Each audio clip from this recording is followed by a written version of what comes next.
David Muir, ABC's World News Tonight, America's most watched newscast. Now streaming same day with all the breaking news of the day on Disney+. Most watched, most trusted. Now on Disney+ every night. Tonight, breaking news. The deadly shooting rampage, an hours-long police standoff, an active shooter emergency in West Texas, gunshots piercing the air. Authorities say a suspect wanted for attempted murder opened fire. At least one person killed, 10 hurt. What we're learning about the investigation.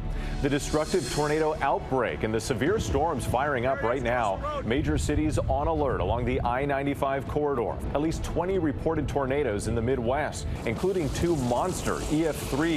Winds at least 136 miles per hour, ripping apart homes. This man pulled from the rubble. Also developing the strongest signs yet that a deal between the U.S. and Iran is close after more than 3 months of war.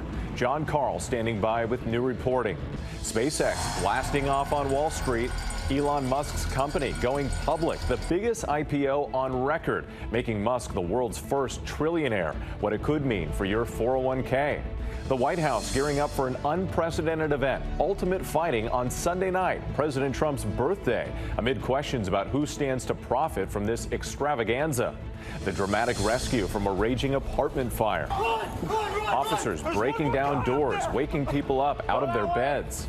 The Pentagon releasing a new trove of UFO files from the 1940s to just last July.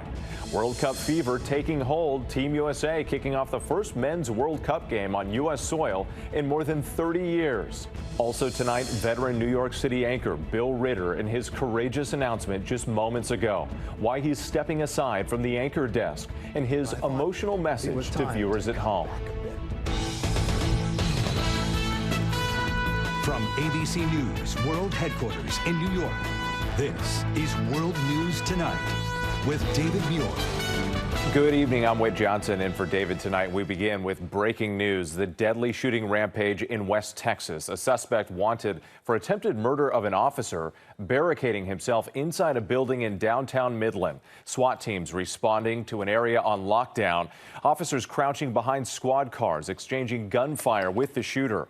Ambulances rushing to the scene. At least one person killed, 10 more injured. The standoff lasting several hours. Officials say the gunman was found dead at the scene. ABC's Trevor Ault leads us off in Texas tonight. Tonight, the sound of gunfire piercing the air in Midland, Texas. A gunman killing at least one person and injuring at least 10 others. There's SWAT on the scene and there are multiple agencies responding. The first shots were reported fired from a building just after 8 this morning, with authorities saying the suspect barricaded himself inside an abandoned veterinary clinic. A massive law enforcement presence swarming the area, officers crouching behind vehicles returning fire. One victim dying at the scene. The suspect has now been identified as Victor Mata Villarreal. On Wednesday, he allegedly fled a traffic stop and fired at police, after which he was wanted for attempted capital murder of an officer. Tonight, after more than a 4-hour standoff, officials say he was found dead at the scene. The shooter is now deceased. We've received this information based on the confirmation of a robot and a drone footage. And when officials tell us 5 of the victims have been treated and released from the hospital, but 4 others required surgery. Whit. All right, Trevor Ault for us. Thank you. Next tonight, more than 65 million people on alert with severe storms set to rock the Northeast and Mid-Atlantic tonight. It comes after at least 20 reported tornadoes slam the Midwest. This one in Streator, Illinois, an EF3 with winds up to 136 miles per hour, sending pieces of homes swirling in the air. One man trapped under the rubble, the anxious race to get him free. Lee Goldberg with the forecast in just a moment. But first, ABC's Alex Perez in the storm zone tonight. Tonight, the same system that spawned the tornado outbreak in the heartland, including this monster twister, is on the move. Overnight, an outbreak of more than a dozen destructive tornadoes tearing across multiple states. This one southwest of Chicago on a collision course with the town of Streator. Moments after it hit, freelance photojournalist Scott Lasker says he heard a woman screaming for help, leading him to this man trapped under his house. I think I got a broken leg. There you go. Oh my God. It's rolling. Handing the camera to the woman, he worked to free the man as much as he could. until law enforcement arrived and got him out of the rubble. The violent storm rolled into this neighborhood and destroyed it in seconds. You can see behind me here, these homes completely shredded. And if you look over here, these cars wrecked. Home after home leveled, the trail of destruction miles long. East of there and over the border, a tangled mess of power lines and debris in Maryville, Indiana. It's instant homelessness. Dad, man, it's like it's instant homelessness. My kids even said, Dad, is this officially mean we homeless? Conrad Jefferson and his wife Ebony Gowans in disbelief. Their family lost their dream home in seconds. It's just about us just trying to figure out what's our next step and not having a clue on where to go to from there. Our Chicago station WLS flying over the destruction in Maryville, and survey crews from the National Weather Service are out tonight assessing the damage. At least 2 of the tornadoes from the outbreak so far are rated EF3 with wind speeds of at least 136 miles per hour. And with the difficult process of picking up the pieces for these families is only just beginning, that storm has made its way east, where it's expected to create even more problems tonight. Just an awful scene behind you, Alex Perez. We appreciate it. And those dangerous thunderstorms, as Alex mentioned, firing up right now. Let's get right to ABC's senior meteorologist, Lee Goldberg. Lee?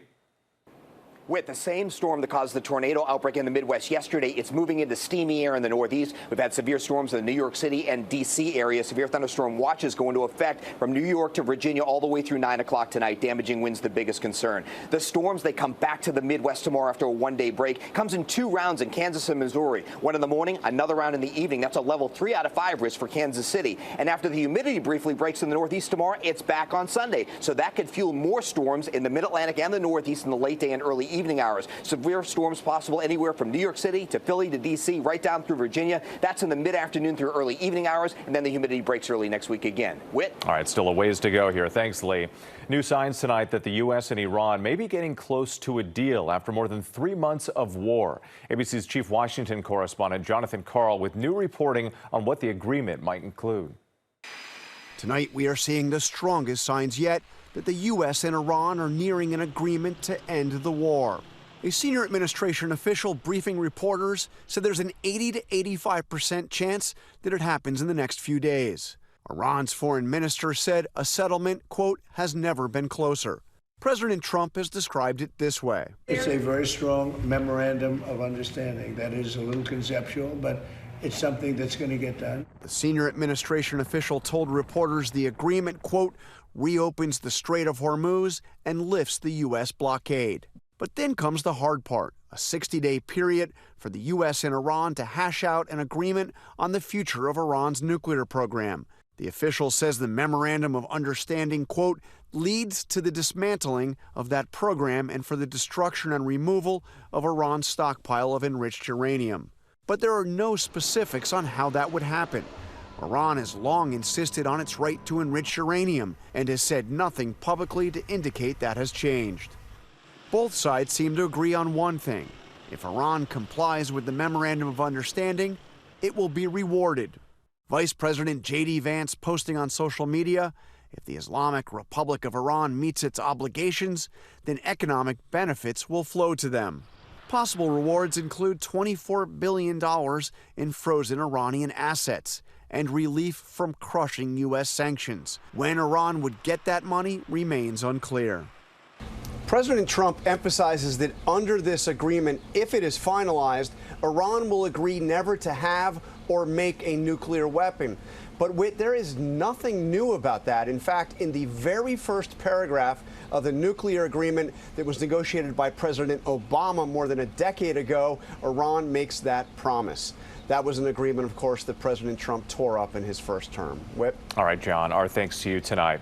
Now to the history made on Wall Street today. SpaceX going public, the biggest IPO ever launched. The deal making Elon Musk the world's first trillionaire, and what it could mean for your 401k. Here's ABC's Matt Rivers. Tonight, SpaceX blasting into the public market with the biggest IPO in history. Launching its founder, Elon Musk, as the world's first trillionaire. SpaceX wants to be able to take you to the moon, take you to Mars, and ultimately beyond. SpaceX stock prices at $135 a share, surging to nearly $161 by the end of the day. SpaceX is officially open to the public. I personally am going to purchase it. That's just me. The company, which has yet to turn a profit, is now valued at more than $2 trillion. And Musk, whose other companies include Tesla and X, is now worth an estimated $1.1 trillion. That's more than the next 4 richest people in the world, both of Google's co-founders, Jeff Bezos and Mark Zuckerberg, combined. The polarizing entrepreneur is now promising to use all that fresh capital to fund ambitious plans to build a colony on Mars and send AI data centers into space. Whit, SpaceX stock could soon be appearing in the 401ks and investment accounts of many Americans. And today's launch could mean that we might see even more blockbuster IPOs later this year if companies like Anthropic and OpenAI decide to go public.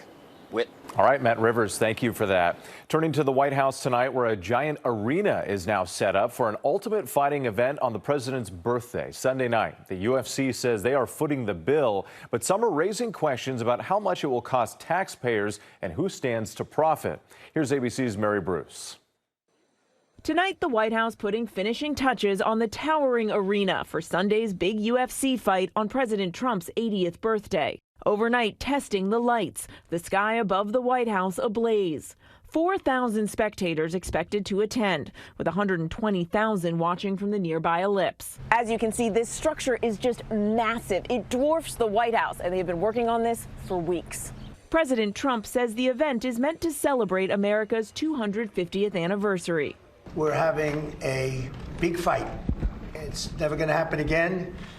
Never happened before. The UFC insists they're footing the bill, which already tops $60 million. But this is a massive marketing opportunity. Corporate sponsorships prominently displayed around the cage. And taxpayer money will be spent on Super Bowl-level security, handled by the Secret Service. Trump has a long friendship with USC Chief Dana White. The administration now launching new partnerships. 1, 2, 3. UFC fighters coming in to train FBI agents in hand-to-hand combat. Thanks to the great partnership with the UFC, we're seeing about 300 agents come through here and learn these amazing tactics so they can safeguard American lives. Secretary of State Marco Rubio even comparing the UFC to the moon landing. When President Kennedy announced that we were going to put a man on the moon and return him safely to the earth, no one thought that was possible, and we did it. We are a nation founded on doing what no one else dared to do and no one else aspired to do. And at some level, that's what this whole company, what UFC has been. Sunday's extravaganza, part of Trump's campaign to refashion Washington. From the building of his ballroom to renovating the reflecting pool. Today, Trump posting these pictures, workers regilding statues near the Lincoln Memorial. It hasn't all gone smoothly. A judge has ordered the administration to remove Trump's name from the Kennedy Center by midnight. Today, workers spotted on scaffolding, ready to take it down. But the Justice Department filed a last-minute appeal, arguing removing Trump's name would impede the center's fundraising efforts. And Whit, critics call Sunday's ultimate fighting event corrupt, alleging the president is giving his friends access to government grounds to hype their business. Trump himself owns significant stock in the UFC's parent company, but the White House insists there is no conflict of interest. Whit. All right, Mary, our thanks to you tonight. Now to the courageous announcement a short time ago. Veteran New York City anchor Bill Ritter announcing that he's stepping aside after decades at the anchor desk, sharing the news in a heartfelt message to viewers at home. Tonight, the courageous announcement from one of our own. After a series of tests, my doctors have told me I have Alzheimer's. This is called early stage Alzheimer's. And they say the treatments I'm getting are keeping it at bay, at least for now. Tonight will be the last newscast I anchor. Bill Ritter of our New York station WABC signing off as anchor to spend more time with his family as he battles Alzheimer's disease. His decision comes after 34 years with ABC News, joining the network as founding co-host of Good Morning America Sunday. I'm Bill Ritter, coming up on Good Morning America Sunday. WABC General Manager Mary Lou Galvez calling Bill a defining presence at ABC 7, and he covered his stories with exceptional insight, integrity, and most of all, heart, earning the love and respect of viewers and colleagues alike. Tonight, Bill's message to all of us. I'm going to so miss reporting the news to all of you with the truth and with facts, no matter where they fall. It has been my honor to do just that. But for now, I wish you health and peace, and let's take care of each other. And Bill is stepping down from daily anchoring, but he still plans to continue reporting as often as he can and help others impacted by Alzheimer's. A friend and mentor to so many of us here. We're all wishing Bill and his family the very best. There is still more news to cover here on World News Tonight. The dramatic rescue from a raging apartment fire. Officers breaking down doors, waking people up out of their beds. The Pentagon releasing a new trove of UFO files. The jarring videos now declassified. And Dwayne "The Rock" Johnson revealing a health scare. Stay with us. Next tonight, dramatic body camera video showing police officers rushing to the scene of a raging apartment fire. Police department, hey, your unit's on fire. You need to get out. Wait, what? Run! Run! The officers in St. George, Utah, breaking down doors, waking people up out of their beds as smoke filled the complex early Sunday. They made several rescues, including children. 8 officers were treated for smoke inhalation, but all are said to be okay.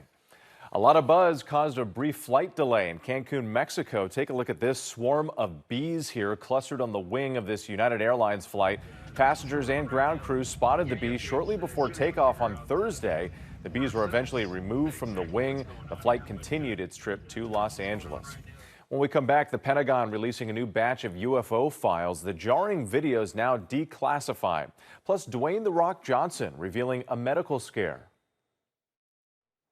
To the index now, the Pentagon released a new trove of UFO files. The 72 videos, images, and reports date back to the 1940s. One video from July of last year appears to show red orb-shaped objects moving in tandem. Another video the Pentagon described as plasma-like sphere that changed in shape as it hovered above a pond for 45 minutes before disappearing. This is the Pentagon's third batch of declassified UFO files released this year. Dwayne "The Rock" Johnson revealing a testicular cancer scare. In an interview with Esquire magazine, Johnson said he discovered a lump while showering and immediately sought medical attention. Doctors believed it was likely inflammation. An ultrasound later confirmed the lump was benign. Johnson says he is now doing fine, but described the experience as painful. A passing to note tonight, beloved painter David Hockney has died. Hockney was an icon in the world of contemporary art, known for his vibrant works of shimmering swimming pools and distinct portraits. Back in 2018, his piece Portrait of an Artist set a record at auction, selling for $90 million.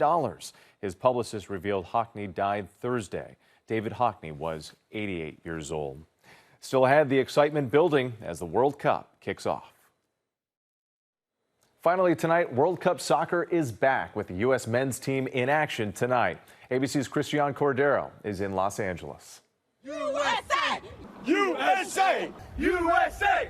Tonight, excitement hitting fever pitch for soccer fans, with Team USA kicking off its World Cup campaign in Los Angeles against Paraguay, the first men's World Cup game hosted on American soil in more than 30 years. So great to see everything back on other shores. USA is going to win, and they're going all the way.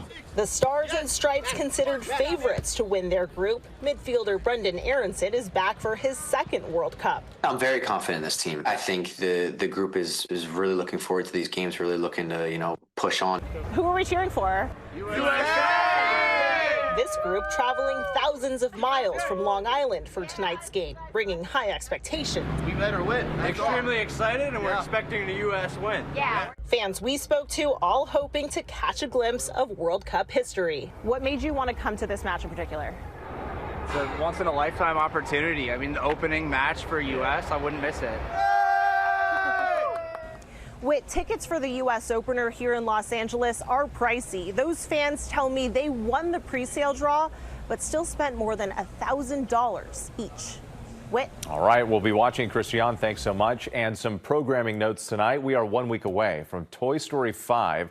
Tonight at 8 Eastern, you can catch a special edition of 2020 Toy Story 30 Years and Beyond right here on ABC, then streaming tomorrow on Disney Plus and Hulu. And the Knicks and Spurs back in San Antonio for Game 5 of the NBA Finals. That's tomorrow night at 8:30 Eastern on ABC. Thanks so much for watching tonight. I'm Whit Johnson. Have a great night.